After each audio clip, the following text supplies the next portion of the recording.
मोमिनो, किसी बात के जवाब में अल्लाह और उसके रसूल से पहले न बोल उठा करो और अल्लाह से डरते रहो, बेशक अल्लाह सुनता है, जानता है।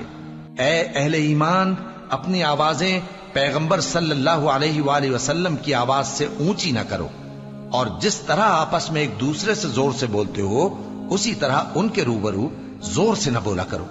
ऐसा न हो कि तुम्हारे अमाल जाया हो जाएं और तुमको खबर भी ना हो। जो लोग अल्लाह के पैगंबर सल्लल्लाहु अलैहि वसल्लम के सामने दबी आवाज से बोलते हैं, अल्लाह ने उनके दिल को तकवा के लिए जांच लिया है। उनके लिए बख्शिश और अजर अजीम है। ए नबी सल्लल्लाहु अलैहि वसल्लम, जो लोग तुमको हुजरों के बाहर से आवाज देते हैं उनमें अक्सर बेअक्ल हैं, और अगर वो सब्र किए रहते यहां तक कि तुम खुद निकलकर उनके पास आते तो ये उनके लिए बेहतर होता। और अल्लाह तो बख्शने वाला है, मेहरबान है।